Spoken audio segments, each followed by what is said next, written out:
había dos preguntas que yo se las había compartido a Sergio. La una dice, ¿es apropiado tener en cuenta para la interpretación las buenas nuevas en la lectura de estos textos del Antiguo Testamento? ¿En qué momento? Esa era una de las preguntas. Y yo creo que es una pregunta de proceso. ¿A qué me refiero con eso?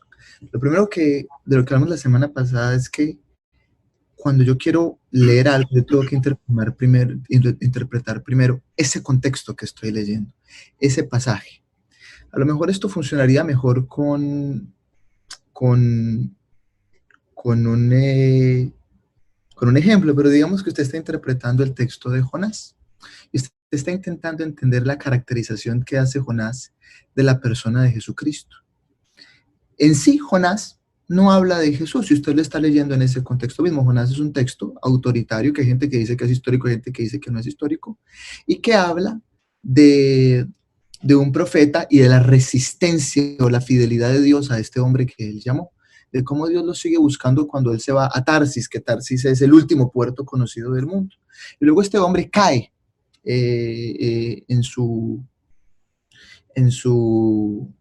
en su pecado. Él mismo lo dice, yo he descendido. La palabra más importante del arrepentimiento de Jonás por ahí en Jonás capítulo 3 es descender, descender, hasta que él mismo dice, todas las ondas y sus olas, que es lo mismo aparece en otra parte, y él dice, yo he descendido hasta el Seol. ¿Y cómo vemos entonces a Jesús ahí? Bueno, Jesucristo es este que sí obedece, pero que por los asuntos tiene este testimonio y pasa también 3 días en lo profundo de la tierra, ¿no? Si estuviéramos intentando, lo que quiero decir es que Jesucristo se le puede ver en todos los textos, pero que los textos primero tienen que tener este proceso. Voy a intentar entender lo que este texto me está diciendo. ¿Qué dice esto de un hombre de Dios? ¿Cómo me muestra a Dios? Y luego yo puedo decir, ¿cómo veo a Jesucristo en el pasaje? Así que la pregunta está muy bien formulada en el sentido de que me pregunta, ¿en qué momento, después de que hiciste este análisis del que hablamos la semana pasada, cómo lo interpreto en sí mismo, en el libro? Y luego, ¿cómo lo interpreto en sus contextos? En su contexto de la Biblia, en su contexto canónico. Entonces, primero lees ese libro y luego lees cómo lo interpretas desde una perspectiva del Evangelio. Y a lo mejor esta pregunta surge de que estábamos hablando del Nuevo Testamento y cómo se usa, y cómo usa el Nuevo Testamento el Antiguo Testamento. Y esta pregunta es, ¿cómo usar el Nuevo Testamento para interpretar el Antiguo Testamento? Entonces, primero lees en ese mismo contexto y luego le aplicas estos lentes, ¿no?, cristológicos del Nuevo Testamento. Y a lo mejor lo que puedes hacer también es ir al Nuevo Testamento y encontrar en dónde y cómo lo presenta el Nuevo Testamento, digamos, a Jonás. Y no se le dará ninguna otra señal, sino la señal de Jonás, y que puede tener con varias cosas, ¿no? Puede tener que ver con esta idea de que uno cae y resucita, pero esto es un análisis de lo mismo que hicimos la semana pasada. Primero en el texto y luego los otros contextos. Y la segunda pregunta era sobre... Gracias, Sergio. La segunda pregunta tenía que ver con los géneros literarios. Particularmente preguntaban por el Génesis, pero pues me imagino que en general, ¿no? Sí, y justamente vamos a hablar de los géneros, pero si habláramos del género del Génesis, Génesis es lo que uno llama un híbrido. Génesis es una narrativa, pero los estudiantes del Antiguo Testamento sugieren que en Génesis 1 y en Génesis 2, por ejemplo, hay dos poemas, un poema de la creación donde Dios es trascendente, y en Génesis 2, donde hay una historia de creación donde Dios es inmanente, donde Dios camina como caminan los hombres, donde Dios está en el jardín. Entonces, dependiendo del texto que estás analizando, y recuerden que dependiendo de la unidad que estás analizando, va a tener nuevo género. Digamos que ahora vamos a ver cómo Apocalipsis tiene un sinnúmero de géneros y cómo lo mejor que podemos hacer con Apocalipsis es decir que es un híbrido de por lo menos 3 o 5. Y a lo mejor esto es una buena transición para que comencemos a hablar de Apocalipsis, pero en conclusión, narrativo, con muchas otras ideas poéticas.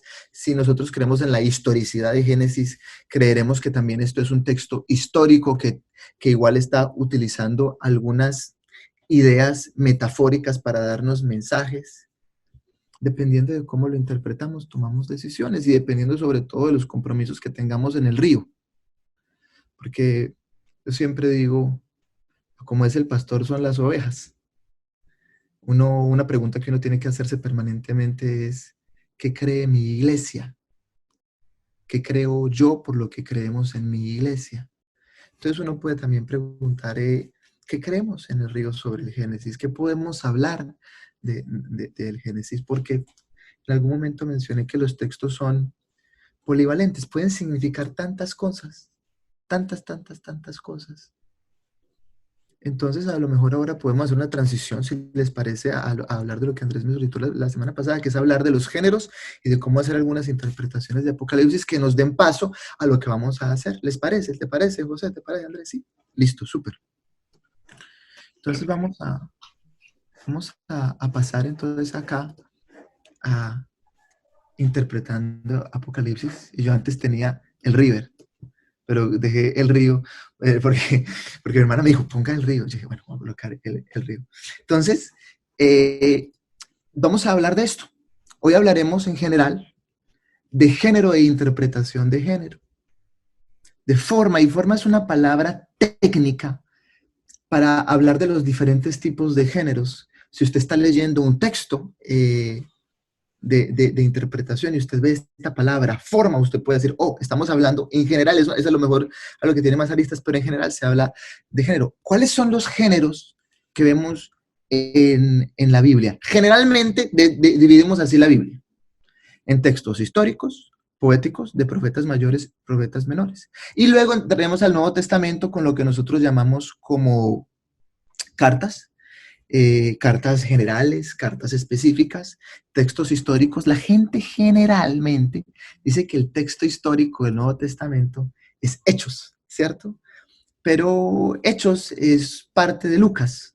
Los estudiosos de los evangelios, como por ejemplo Lucas, sugieren que Lucas y Hechos son un mismo libro, que simplemente son el mismo libro que ha sido dividido por la extensión de los manuscritos, pero que tienen la misma extensión. Y tenemos un texto profético, que es el texto del Apocalipsis.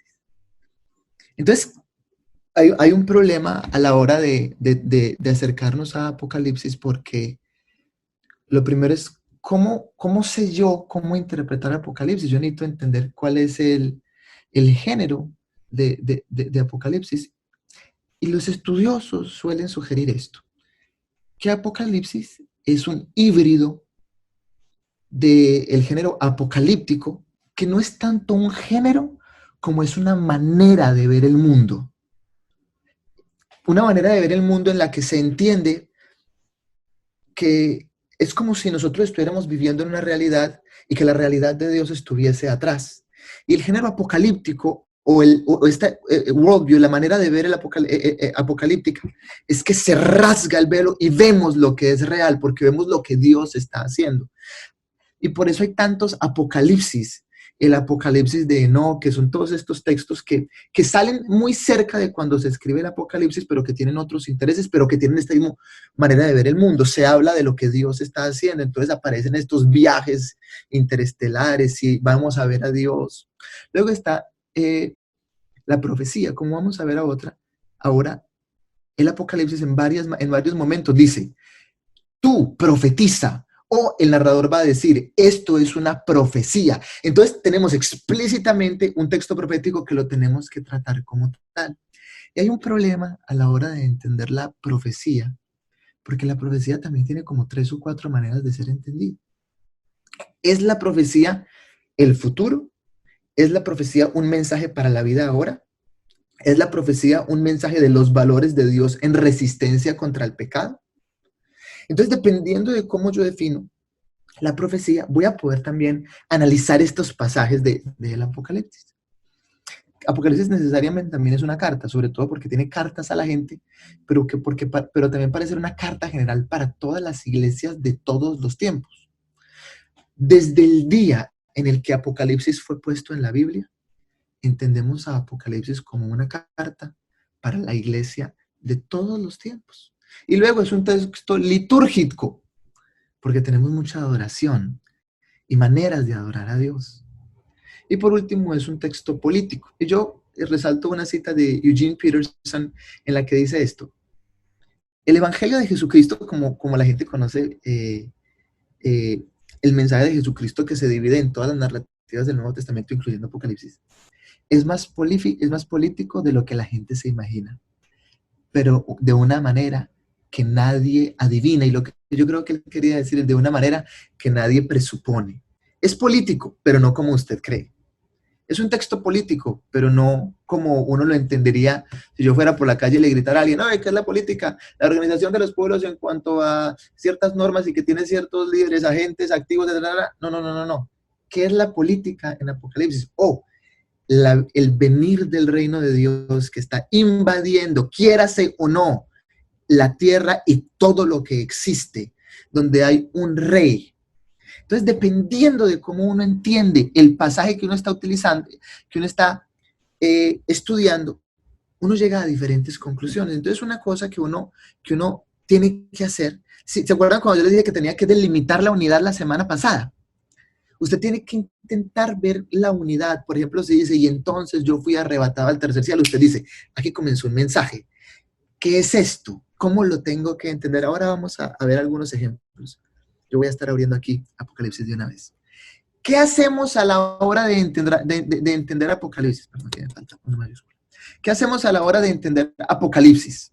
Esto es lo que se hace. A la hora de interpretar Apocalipsis debemos, entonces, localizar el género particular de un pasaje y luego seguir los pasos de los que hablamos la semana pasada. Análisis de ese texto. ¿Cuáles son las palabras que se repiten? Los temas que se repiten. Los contextos.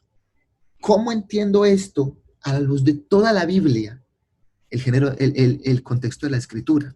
A la luz de todo el libro. Entonces, si yo, por ejemplo, veo que Jesús en Apocalipsis es el Cordero, y aquí lo estoy viendo, y sale la palabra y dice Cordero León, usted dice, wow, hasta ahora Jesús era un Cordero, pero ahora también es como un león. ¿Qué quiero decirle? Que usted toma esta unidad que está interpretando y dice, ¿cómo funciona en todo Apocalipsis? Es como cuando le dicen a uno, para usted entender lo que está pasando en un país, en una ciudad, ¿por qué no intenta entender lo que está pasando en un país? Si usted quiere entender un pasaje de Apocalipsis, lo tiene que leer en todo el libro y luego en toda la Biblia. Y luego el contexto histórico. Le voy a dar un ejemplo. ¡Wow! Qué pena con usted. Digamos que usted está interpretando cuando aparece en la Biblia esto de los números que se relacionan a, por ejemplo, el 666. Usted nota estas descripciones. Pero usted puede tomar decisiones con eso. Usted puede decir que esto históricamente se relaciona a lo que nosotros conocemos como, como Nerón. ¿Por qué sabemos que es Nerón? Porque 666 significa en general Kaiser César, así es como lo traducen los alemanes, por las letras, porque la primera letra del 6 se identifica con esto, y la segunda letra 6 se identifica con esto, y la tercera letra 6 se identifica con esto. Entonces, si usted puede interpretar lo que pasa en Apocalipsis, dependiendo de histórico. Le doy otro ejemplo histórico de la interpretación de Apocalipsis. ¿Se acuerda cuando se le dice a la gente que ellos no se pueden dejar marcar con estas señales? Pues usted puede decir dos cosas. Puede decir, pues es porque a todos nos van a marcar en el futuro. Esto es una interpretación futurista, como usted lo va a ver ahora. O usted puede decir, esto ocurre porque en el tiempo en el que Apocalipsis es escrito, habían clubes sociales y cívicos en el Imperio Romano, donde la gente que era parte de estos clubes se asociaba con ciertos dioses. ¿Y cómo se identificaba al que era de un club y al que no era de un club? Con una marquita que se le colocaba.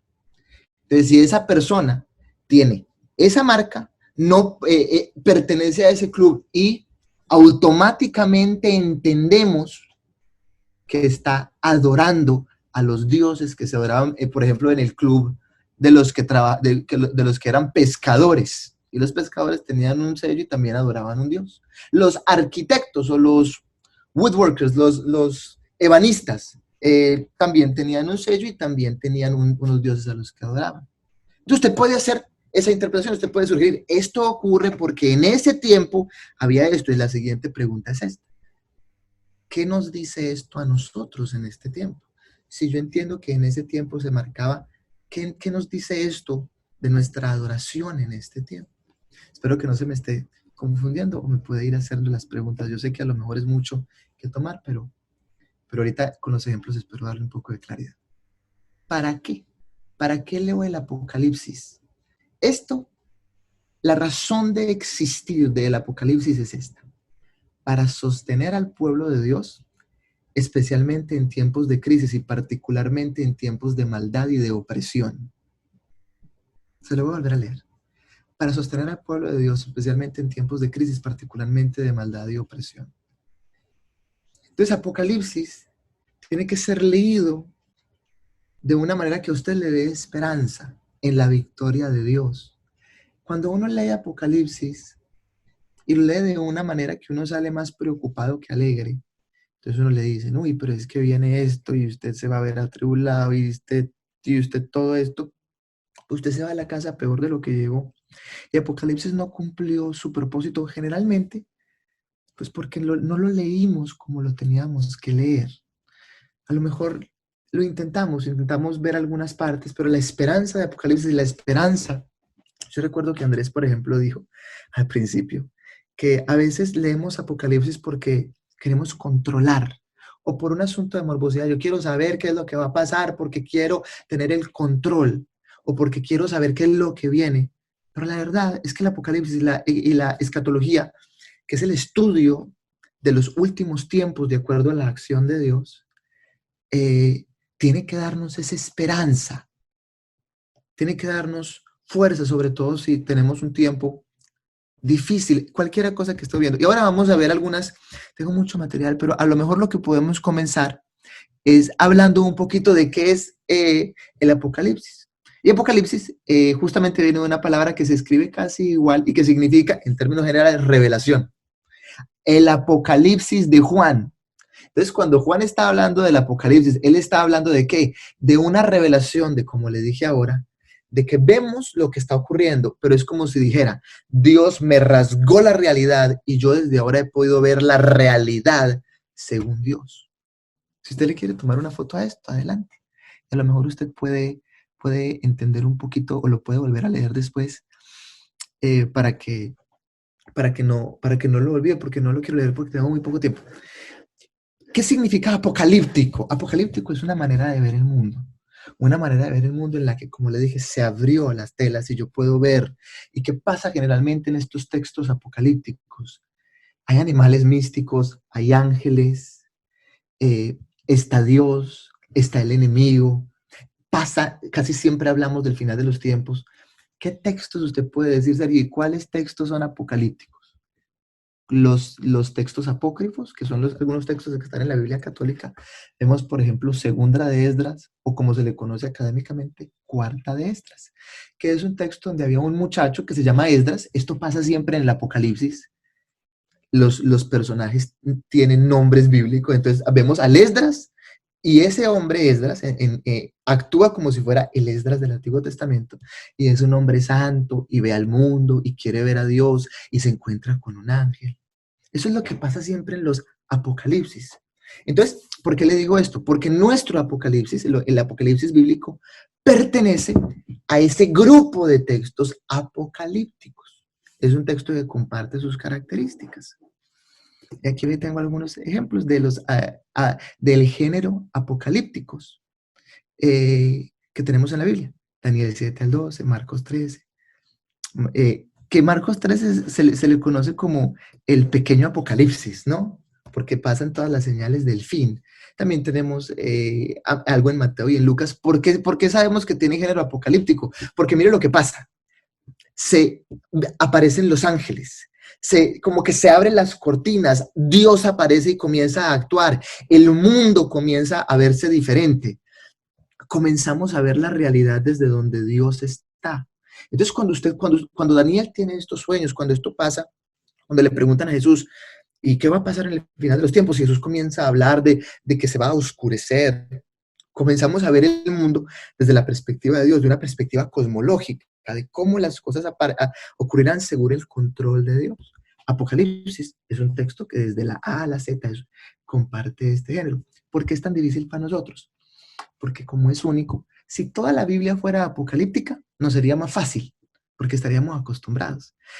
Pero mire lo poquito que hay de apocalíptico en la Biblia, pues tenemos un poquito en el Antiguo Testamento, a lo mejor en Ezequiel otro poco, usted va a ver ahora lo que le voy a nombrar. Luego tenemos algo en Mateo, Marcos, Juan no tiene algo, y luego al final del Nuevo Testamento. Entonces, por eso se nos hace tan trabado, porque no estamos acostumbrados a ver a alguien que pueda ver más allá. Luego, la profecía. Entonces, la profecía, en 5 ocasiones, Apocalipsis nos va a decir que estamos tratando con profecía. Y usted tiene que tomar una decisión, como le dije. En el río creemos que la profecía tiene que ver con esta acción de Dios en el futuro. Entonces entendemos que cuando en Apocalipsis dice, y entonces tú, por ejemplo, también a Juan se le dice que actúe como profeta. Es muy interesante, ¿no? Porque los profetas tienen una función de ser reveladores de la voluntad de Dios, tanto para el futuro como para lo que está pasando. Por eso Juan le puede escribir con autoridad a estas iglesias.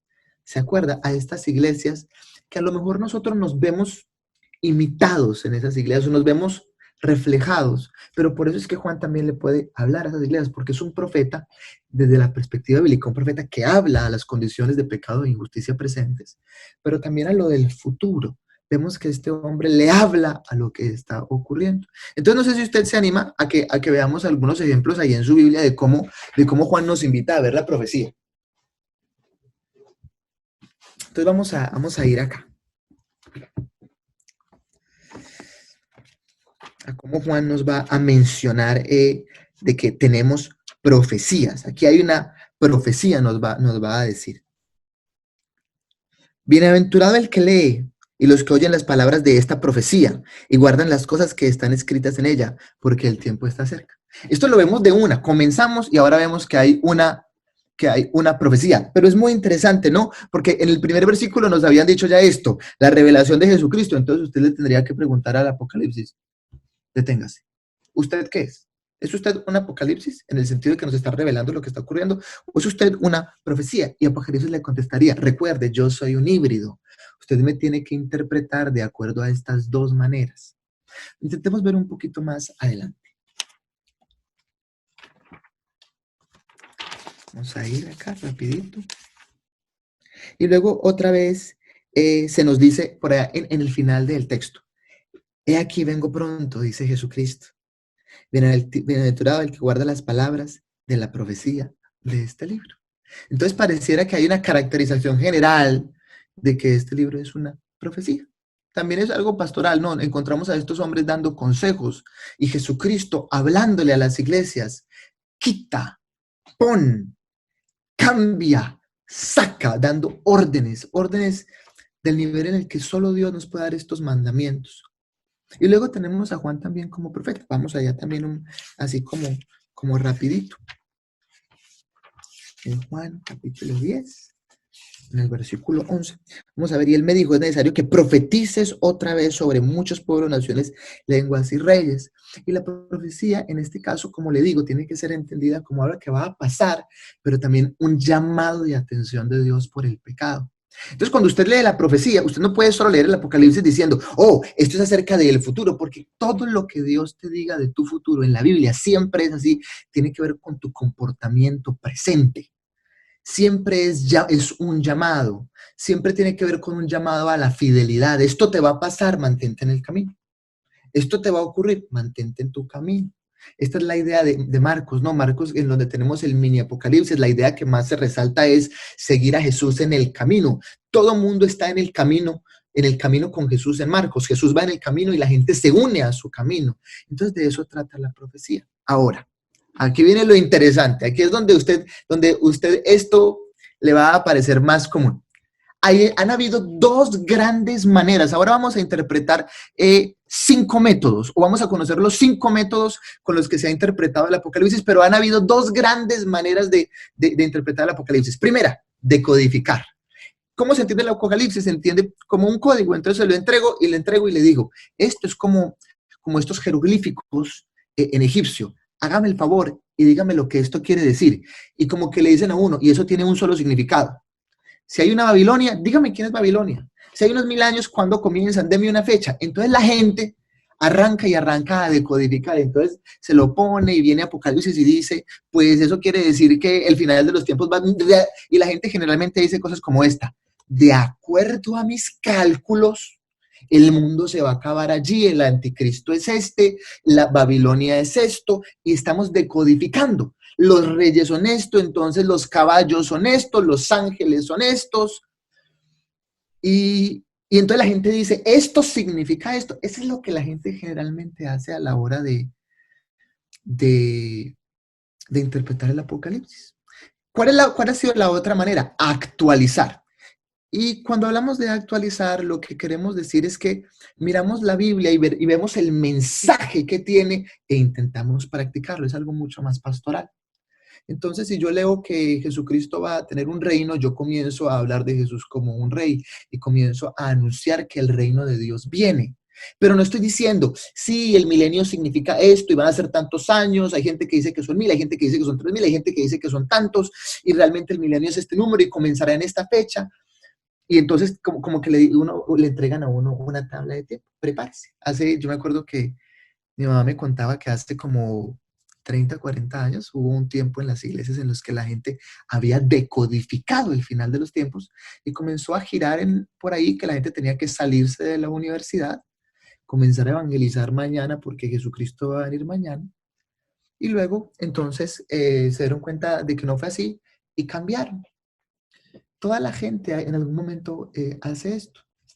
¿Cuál es, creo yo, lo que nosotros tenemos que hacer? Aquí tengo dos frases. Los intérpretes de decodificación se enfocan en los detalles, buscando correlaciones entre el texto y eventos y personas específicas, eventos posteriores o personas en la historia.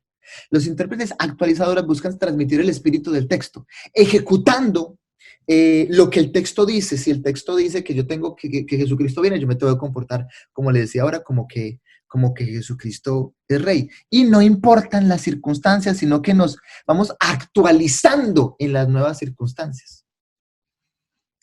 ¿Cuál es la mejor y cuál es el mejor tipo de interpretación que se ha hecho desde mi punto de vista?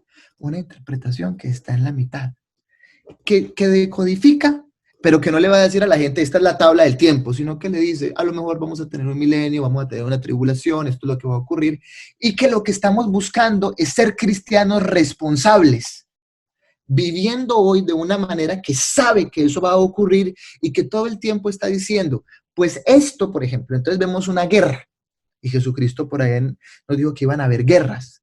Pues decimos, pues a lo mejor no necesariamente la Segunda Guerra Mundial era la guerra de la que Jesucristo estaba hablando. El coronavirus no necesariamente es el final de los tiempos, pero ciertamente pareciera ser un marcador de lo que va a pasar, como si fuese una sombra, como que me tienen que recordar un tipo de vida a la que yo estoy llamado a vivir. Me tiene que llamar la atención a vivir ese tipo de vida, me tiene que invitar. ¿Cuáles han sido las 5 maneras en las que Apocalipsis ha sido interpretado en la historia? El primero ha sido lo que nosotros llamamos una interpretación futurista, ¿no? Entonces es la interpretación que dice, aquí dice esto es lo que va a pasar. Aquí dice esto, eso es porque esto va a pasar. Y generalmente ha sido esta interpretación. Yo creo que todos tenemos que tener algo de interpretación futurista. Tenemos que ver al futuro con la esperanza de que Jesucristo va a venir, va a triunfar y que hay un orden de elementos, de eventos. Pero también ha sido como le digo, el tipo de interpretación que más nos ha dejado como dificultades. Entonces tenemos muchas series y mucha gente todo el tiempo decodificando. Y como le digo, tenemos que no intentar predecir el futuro solo porque leí y se me ocurrió. Abrimos nuestra vida a traicionarnos a nosotros mismos y a la desilusión. Yo no sé si ustedes saben, pero por ejemplo los testigos de Jehová hace muchos años, hace ya mucho, mucho tiempo, habían sugerido que Jesucristo iba a venir y tenían una fecha. Entonces la tenían por ahí y le decían a toda su gente, aquí viene y prepárense, porque los 144,000, y pasó la fecha. Y luego entonces tuvieron que salir y por ahí dar una explicación súper extraña de que Jesucristo sí había venido, pero que había venido en un lugar nada más. Cada vez que yo me abro a una predicción que no es humilde, estoy abriéndome a mí mismo y a y a mi familia y a toda la gente que está conmigo a, a, a una importante desilusión. Yo comparto con Andrés que tenemos que tener una lectura humilde de estas cosas. Luego ha sido la interpretación preterista. La interpretación preterista es una lectura académica, es lo que usted va a leer en muchos textos bíblicos y que se le hace a uno súper raro inmediatamente porque le dicen lo que yo le estaba diciendo ahora. 666 significa Kaiser Nerón o el emperador Nerón. Cuando se hable del sello, significa esto. Cuando se hable de las trompetas, significa esto. Cuando se habla de esto, significa esto. Pero siempre es para ver una correlación con eventos pasados en el primer siglo y nada con el futuro. Generalmente, ese tipo de interpretación no se hace en las iglesias cristianas protestantes.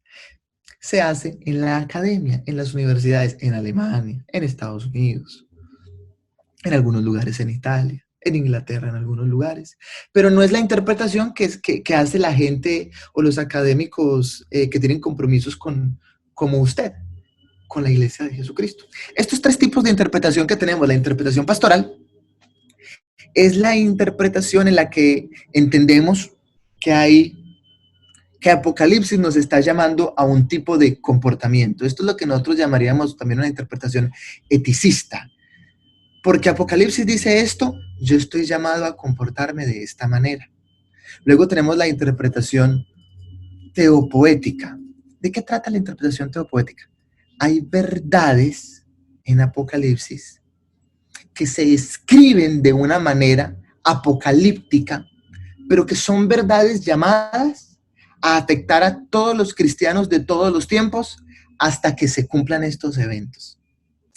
Yo siempre digo eso porque nosotros somos llamados a vivir de una manera, esto es lo que Pablo nos diría, ¿no? Pablo piensa como que Jesús va a volver la próxima semana.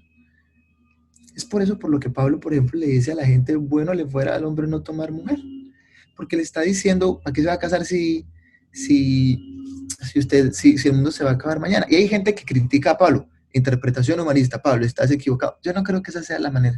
Yo creo que lo que Pablo nos está queriendo decir es que tenemos que vivir de una manera como que, gracias a Dios que Pablo ahí dice que es Él y no el Señor, ¿cierto?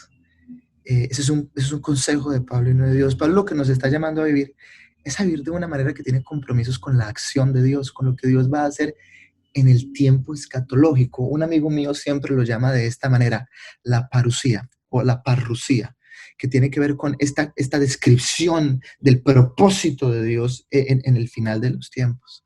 Y luego tenemos una interpretación política, que es la interpretación que hacen mucho en los estados liberales, en las iglesias liberales de los Estados Unidos, que entienden tanto la profecía como el Apocalipsis como compromisos de justicia social, para que usted me entienda. Es algo político lo que dice el Apocalipsis. Cuando nos llama a la unidad, está diciendo que tenemos que actuar todos unidos hoy. Cuando dice que el reino de Dios se tiene que establecer, tenemos que tener equidad entre todos los estándares y todos los escalones sociales. Es para hoy. Eso nos diría los intérpretes de la Biblia de esta manera. Usted va a notar que la interpretación poética, política y pastoral se enfocan en el mensaje. Aquí se lo escribí. En el mensaje y su carácter como texto bíblico atemporal, o sea, que funciona para todos los tiempos, no para un tiempo en específico, sino que funciona para siempre. Esta es la tabla de tiempo que utilizan los predictivos. Los intérpretes predictivos más recientes se centran en la escatología, en el Apocalipsis principalmente, como un texto que se preocupa por los tiempos finales. Y ustedes van a notar que en este curso ciertamente vamos a intentar mencionar algunos eventos que creemos en el río que van a estar ocurriendo. Yo recuerdo que Andrés me los mencionó. Y estos eventos, si usted los quiere notar, los puede ver puntualmente. Si usted es un lector ávido del Apocalipsis, usted sabe que como con la palabra anticristo, esta idea del arrebatamiento es una idea que es ajena al Apocalipsis, pero que ciertamente es bíblica. ¿Dónde aparece esa idea? Es una idea de la iglesia de Jesucristo. Es una revelación de Jesucristo probablemente dada a Pablo. Pablo sugiere que toda la revelación que él ha tenido es una revelación que Jesucristo mismo le hizo cuando él lo llamó. Y está en Primera de Tesalonicenses cuando él le dice que no se preocupen por esta gente que ha muerto, porque ¿qué estaba pasando en la iglesia? Esto dicen algunos intérpretes, que estábamos pensando que Jesucristo no se iba a demorar nada en regresar, y Jesucristo se comienza a demorar en el primer siglo, y la gente se comienza a preocupar y comienza a decir, ¿será que esto sí es verdad? Porque mi papá se murió, mi mamá se murió, mis hermanos se murieron, o yo ya estoy viejito. ¿Qué está pasando? Mi Pablo le dice que nadie se preocupe. Y mire que la nota de Pablo aparece en este ambiente de bajarle la preocupación a la gente. Es una carta pastoral, recuerde. ¿Para qué es la revelación del tiempo final? Para que yo tenga paz y coraje hoy. Para que yo pueda vivir con santidad hoy, con fuerza hoy. Entonces Pablo le dice a la gente, no se preocupen que Dios nos va a tomar en el cielo y luego vendremos con Él. Esta es una idea, ustedes la van a escuchar y la van a ver cómo en el Apocalipsis funciona de otra manera cuando Andrés y José la estén explicando, cómo en el Apocalipsis tiene que ver con esta idea de una tribulación y que ocurre al mismo tiempo que una glorificación. Y Andrés y José les van a explicar muy cómo ellos tienen, o cómo en el río tenemos esta manera de sugerir esta tabla de tiempo. Luego, el arrebatamiento hay gente que lo sugiere de una manera a lo mejor un poco humilde. Cuando ocurre esto en Apocalipsis 4.1, cuando dice, después de esto miré y hay aquí una puerta abierta en el cielo. Y la primera voz que oí, como de trompeta, hablando conmigo, me dijo, sube acá y yo te mostraré las cosas que sucederán después de estas cosas. Mire cómo aquí se nos muestra el género apocalíptico en su esplendor. Mire lo que ocurre. Hay una puerta abierta en el cielo. Y cuando él dice, ven y yo te mostraré, eso es lo que pasa siempre en los apocalipsis. Se le revela a en inglés la palabra es seer, yo sé, en español se le traducía como vidente, pero no vidente como profeta, sino como esta persona que ahora tiene la habilidad de ver la realidad desde el cielo. Y mire lo que le dice, sube. Entonces la gente dice que este es el Apocalipsis de Juan. Sube, ven, sube acá y yo te mostraré las cosas que sucederán después de lo que está viviendo, después de lo que ya te dijimos. Entonces ocurre esta revelación. Aparecen las bodas del Cordero, la tribulación en el río tribulación, por supuesto, continúa hoy, igual que Armagedón. Vemos estas ideas de tribulación, Armagedón, como ideas que parecen tener un aspecto temporal, que a lo mejor seríamos faltos de sabiduría si yo le dijera a usted, este es mi cálculo. Por cómo está la cosa, la tribulación, yo creo que ya estamos en ella. Esos son cálculos, creo yo, irresponsables. Porque esta es una visión de lo que va a ocurrir, ¿no? Esta es una profecía. Tan pronto yo digo, ya estamos, esto se ha dicho siempre, ya estamos, y siempre hemos estado en el final de los tiempos porque Jesús ya resucitó. Nosotros ya estamos en este espacio en el que la gloria de Dios se puede ver al día actuando en nuestra vida y en los de las iglesias, pero no estamos en esta tribulación final. Me repito, es un poco temerario. Se abre a tanta desilusión cuando yo intento sugerir entonces que ya estamos experimentando. Y yo creo que hay que tener una humildad. Otra de las cosas importantes es pues el Armagedón. Y si usted sabe por qué se llama el Armagedón, pues es porque en el valle, en un valle allá en Israel, si usted ha ido a Israel, usted lo paran, usted va a Israel y le dicen, ellos están haciendo unas excavaciones ahí, no les importa mucho, pero lo miren a usted y le dicen, ¿usted ve ese valle?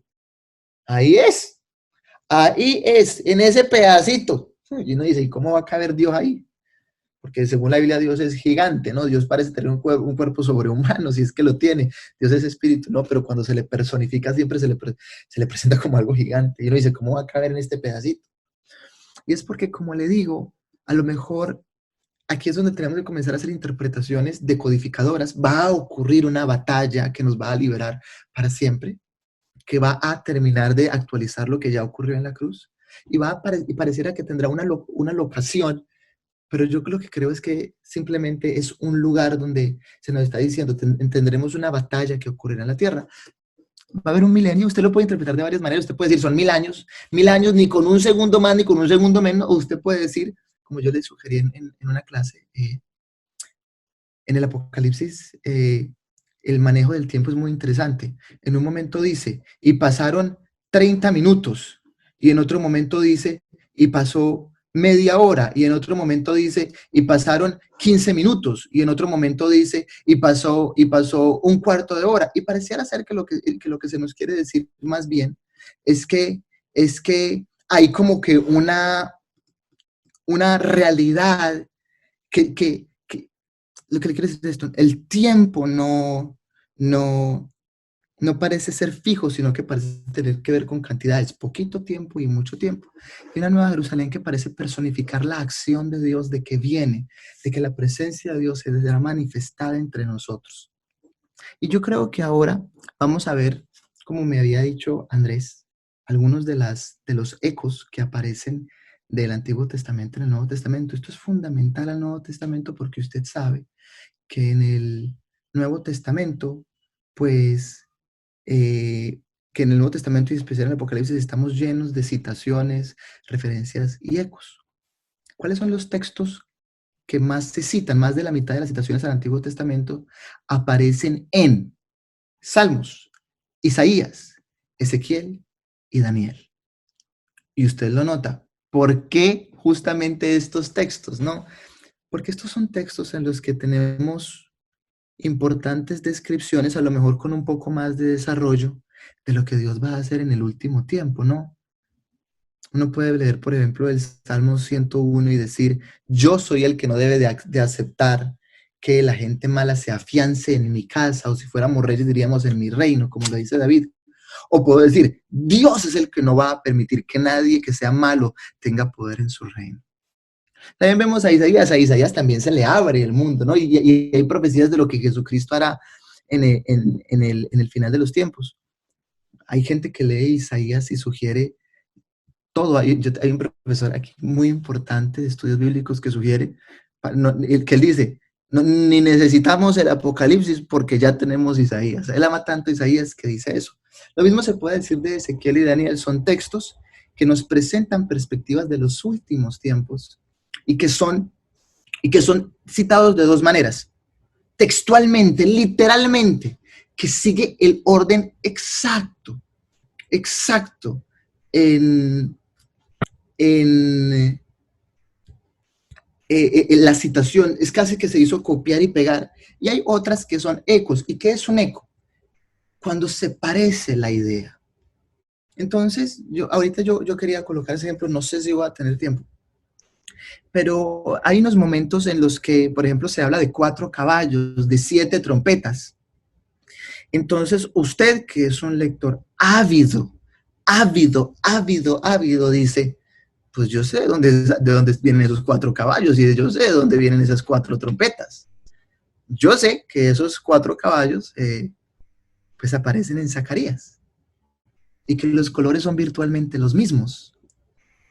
Y yo sé que las trompetas son estos sacerdotes que tocan las trompetas cuando la presencia de Dios viene a la tierra en el texto de Josué. Entonces usted, que es un ávido lector, dice, pues yo sé lo que está pasando. Yo sé lo que está ocurriendo. El texto está dándonos un mensaje con lenguaje del Antiguo Testamento, pero lo está adecuando acá. Y José, te quería hacer una pregunta. No sé si hoy es el último día, pues, que vamos a estar juntos, pero a lo mejor, no sé si quieras que yo pueda contestar algunas preguntas antes de que me vaya, y si es así, me puedes decir al final. Sí, no hay problema. Sí, yo creo que se podría. Ok, vale. ¿Cuáles son los temas que más aparecen en el Apocalipsis? Estos son los usos más importantes del Antiguo Testamento, y donde usted tendría que, a lo mejor, cuando usted vea una citación o una referencia, usted dice, oh, wow, yo tengo que ir al Antiguo Testamento, ver qué estaba pasando, y luego puedo ver cómo el Nuevo Testamento la está usando. Ese es el orden. Primero veo cómo aparecía en el Antiguo Testamento y luego cómo se está usando acá, y decido que si estoy leyendo el Apocalipsis, digo, como estoy leyendo el Apocalipsis, voy a ver cómo lo usa el Apocalipsis para ver el mensaje del Apocalipsis. Por ejemplo, las ideas que más aparecen, por ejemplo, en primer lugar, es una idea de juicio. Esta es una idea muy recurrente, pero que tiene ecos, o que viene, que nos gritaron por allá, y lo escuchamos reverberar. Lo escuchamos reverberar en el Apocalipsis, aparece en Isaías 6, Ezequiel 1 y Daniel 7. La idea de la tribulación es una idea, ¿cómo es que le decíamos? Que viene de Daniel. Luego tenemos esta idea de seducción, que es una idea de enseñanza, pero que también aparece en números. Habrá una seducción, y a lo mejor usted ve entonces a esta mujer voluptuosa, que le puede parecer muy raro, esta mujer voluptuosa en el Apocalipsis, que es Babilonia, tu mujer voluptuosa, y lo mismo aparece por allá en Ezequiel. Y usted dice, ¿por qué se le llama así a esta mujer? ¿Por qué? Porque si usted lo recuerda, usted ve que en números estaba esta idea de la seducción, de la mala enseñanza y de cómo atrae la mala enseñanza. Entonces usted no dice, esto pareciera ser algo sensorial o sexual, sino que esto es una cosa de mala enseñanza. Cuando usted vea una cosa de seducción en el Nuevo Testamento, ¿usted qué dice? Hay un eco de la mala enseñanza de números. Luego vemos la protección divina, que es uno de los temas que ocurre tan permanentemente. Y tenemos la batalla, la victoria, que es muy palpable en Apocalipsis y en Zacarías, la apostasía en Ezequiel, pero también usted la ve mucho en el Evangelio de Juan. En el Evangelio de Juan, hay un hilo narrativo gigante entre el poder de Jesús para que nadie pueda arrebatar a los que Dios le dio y los que se van. Miles se van, ¿no? En Juan. Y luego el Espíritu de Dios como el poder de Dios en acción. Esto también es. Y yo tenía 2 ejemplitos que se los acabo. Ya le di uno, ¿no? Que es este de los caballos. A lo mejor lo podemos leer. Déjeme a ver si lo coloqué bien en este lugar. Y miré, y he aquí un caballo blanco, y el que montaba tenía un arco, y le fue dado una corona. Y cuando abrió el segundo sello, oí la voz del segundo serpiente que decía, ven y mira. Y salió otro caballo, bermejo, y el que lo montaba le fue dado poder de quitar de la tierra la paz. Y cuando alzó el otro, apareció entonces un caballo negro. ¿Y cuál es el otro caballo? Ay, se me perdió. Aquí el caballo amarillo en el versículo 8. Entonces, si usted luego dice, pero entonces, apreciado Sergio, yo también necesito encontrar ahora dónde aparece. Y bueno, para no ir a buscarlo, aparece la misma idea, los mismos caballos con los mismos colores, aparecen en Zacarías. Entonces, ¿usted qué dice? Tiene que ver con la acción de Dios. Dios viene y en ese caso parecía ser con mensaje. Aquí tiene que ser con el poder. Y luego, yo le tengo un ejemplo de interpretación de los millares de ángeles. Y hay 2 maneras de interpretar a los millares de ángeles en el Apocalipsis. Uno puede decir que estos millares de ángeles tienen que ver con el ejército poderoso de Dios. Es una idea, ¿no?, que aparece tanto en los evangelios como en el Antiguo Testamento. ¿Para qué atacas, Pedro? ¿No le podría yo pedir a Dios que me dé varias legiones de ángeles y Dios mandaría a sus ángeles a que me ayudaran? Pero pareciera ser que en el Apocalipsis los ángeles tienen que ver con los millares de personas que representan a la iglesia. Le quiero leer a ver si lo puedo encontrar acá en lo de Zacarías. De nuevo, alcé mis ojos y miré, y aquí 4 carros que salían de entre 2 montes, y aquellos montes eran de bronce. Y el primer carro había caballos alzanes, en el segundo carro caballos negros, en el tercero 4, y en el cuarto overos, rociados, dorados. Y la idea de dorado tiene que ver con caballo amarillo. Entonces usted dice, tiene que ver con que Dios viene a actuar acá. Es lo mismo. Entonces, ¿cómo termino yo entonces ahora? Esto es lo que, de esta manera. Todo lo que usted vea en Apocalipsis tiene ecos del Antiguo Testamento, y usted va a tener que seguir estas 2 maneras. Usted va a poder hacer esto. Usted va a poder sea decodificar o actualizar, pero yo le recomiendo que usted habite en la mitad.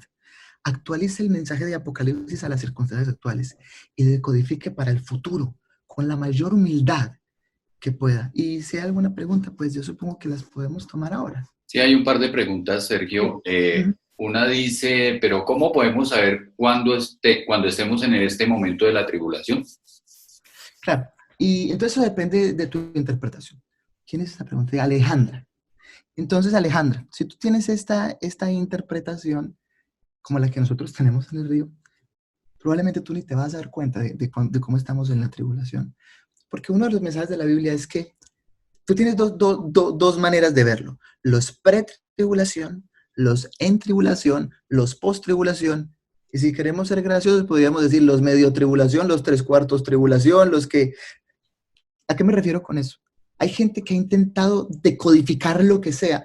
La Biblia parece ser más clara en decir esto. No vamos a tocarnos la tribulación. Ahora, usted tiene que hilar muy fino lo que yo le diga. Porque lo que yo le diga no vale tanto como lo que usted cree en su iglesia. ¿Y por qué he insistido tanto con su iglesia? Porque lo más importante para usted es creer con su iglesia. Tan pronto usted rechace lo que su iglesia cree, usted está en un problema. Yo recuerdo estando en una clase hace algunos años y un profesor dijo, los que de ustedes no tengan una iglesia que tenga creencias fuertes tienen problemas porque van a tener muchas inseguridades en su futuro y en sus vidas. Entonces uno tiene que tener humildad y afirmar lo que la iglesia cree. Yo creo, Alejandra, que no vas a conocer, que vas a estar en el reino de Jesucristo con Él y que luego no te va a tocar experimentar nada. Este pareciera ser el mensaje de los evangelios, ¿no?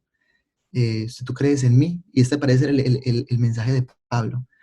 Nuestra batalla se acaba el día de nuestra muerte. Y en esa muerte encontraremos estas tribulaciones. Hay muchas otras tribulaciones que nos toca vivir. Pablo habla de lo que nos falta sufrir de las aflicciones de Cristo, que tiene que ver con que para que el evangelio llegue a algunos lugares, alguien tiene que sufrir, como Jesucristo sufrió.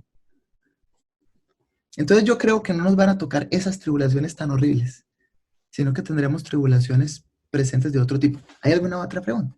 Sí, la otra dice que si hay alguna alusión en el Antiguo Testamento sobre la segunda venida del Señor Jesucristo, o si es puramente neotestamentaria. No. Yo creo que el Antiguo Testamento está lleno del mensaje de las dos venidas de Jesucristo.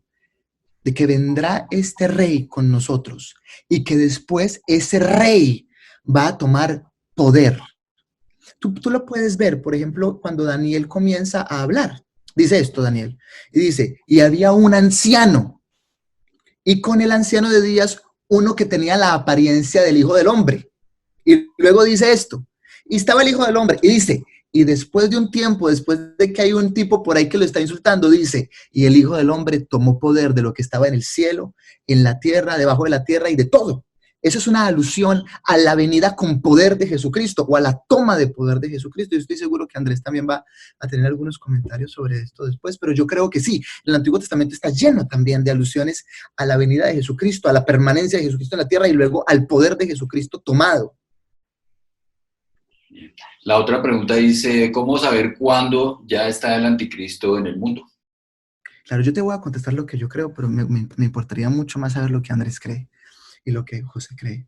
Yo creo que la manera de interpretar esta figura del anticristo es decir esto.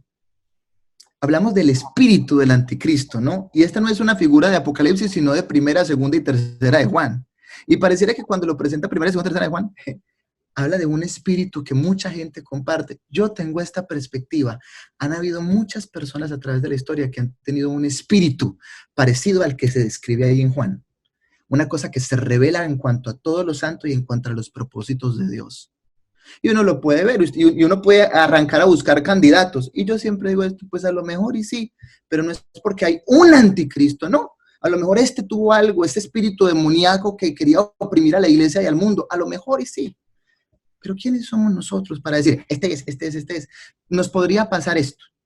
Que llegue un tipo que tome mucho poder como tantos tipos a través de la historia y comienza a oprimir la iglesia y tú puedes decir, pareciera ser que este hombre tiene un espíritu de anticristo como lo que dice primera, segunda y tercera de Juan, pero no que este es el anticristo, porque eso no es una idea bíblica.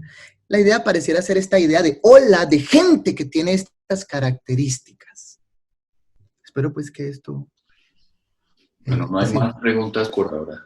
Ah, sí, aparece. Yo quisiera hacer un comentario con respecto a eso, José, más porque son preguntas que ya tienen que ver directamente con los temas que vamos a tratar más adelante.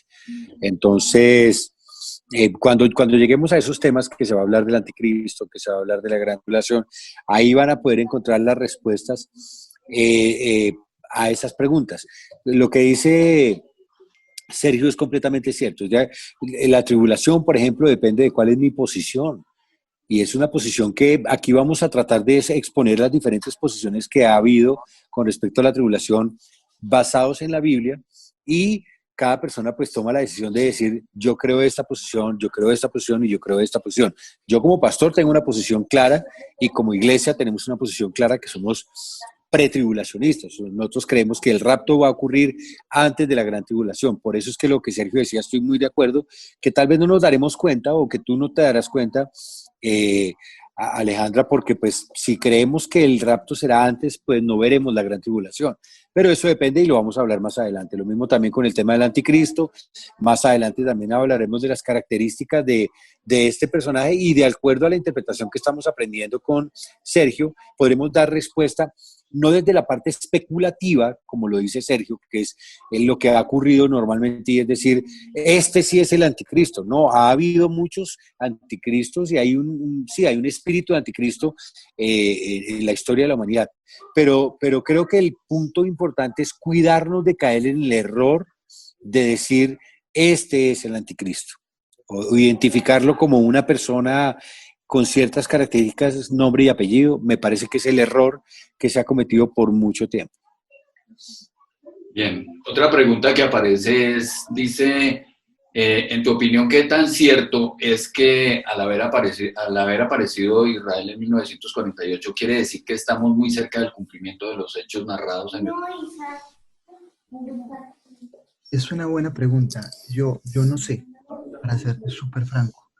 Y no lo sé, a lo mejor porque me falta conocimiento, y porque depende de nuevo de cómo interpretas tú la posición de Israel. ¿A qué me refiero con eso?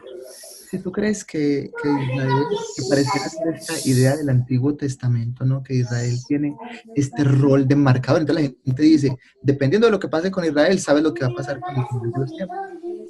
Yo creo que eso es verdad. Yo no te puedo asegurar porque, aparte, digamos que es muy cerca. Bueno, es difícil saberlo, porque muy cerca para nosotros puede ser un tiempito, para Jesús puede ser otro tiempo. Yo sí creo que, como te digo, esto pareciera estar dándonos algunas señales de lo que podríamos experimentar, pero, digo pero con mucho respeto, más en este caso lo que te digan Andrés y José, que demuestran los compromisos de tu iglesia, porque podemos sacarle a eso las interpretaciones que quieras. Sí, disculpen. Entonces te decía que pareciera ser que si tú lees los evangelios, pues uno podría decir que pareciera ser que la destrucción de Israel había marcado un tiempo. Entonces ahora se reconstruye Israel, y la gente dice, oh, esto hay que colocarlo en esto en el Apocalipsis. Hombre, no lo sé, a lo mejor tiene que ver con este poder de Dios en Daniel, pero yo te animaría a escuchar un poco más de lo que Andrés y José tienen que decirte, porque yo sinceramente no tengo todavía una opinión sobre eso. No sé si Andrés podrías colaborarnos con eso. Sí, el tema el establecimiento de Israel, o reconocimiento de Israel como Estado en el 47, obviamente tiene que ver con varios puntos. Incluso algunos teólogos y escatólogos dan unas fechas que coinciden justamente con esa declaración, esa proclamación del Estado de Israel. Pero lo que tú dices es completamente cierto. Yo creo que es importante, por ejemplo, cuando se habla en la Biblia de 1000 años, del milenio, pues hombre, se está hablando de un número grandísimo, se está hablando de un número, es como cuando Jesucristo dice hasta 79 veces 7, o hasta 70, ¿sí me entiendes? 70 veces 7, no está diciendo es que tiene que ser 400 y pico, no, es que está hablando de una cantidad que sobrepasa. Lo mismo con el milenio, también se habla exactamente de lo mismo, no, como tú decías, no es un segundo más ni un segundo menos, no sabemos realmente. La Biblia dice que para el Señor un día es como 1000 años y 1000 años es como un día, entonces tampoco podemos asegurar que sea. Tengo que mirar también el lenguaje alegórico, no alegórico, sino metafórico que hay en el Apocalipsis. Entonces, el tema del establecimiento de Israel es un punto importante, sí, lo tenemos que reconocer, pero no es el definitivo para hablar de los tiempos, de que ya estamos en los últimos tiempos. De hecho, desde el siglo I estamos en los últimos tiempos, ¿no? Exactamente, eso es lo que yo creo. Sí.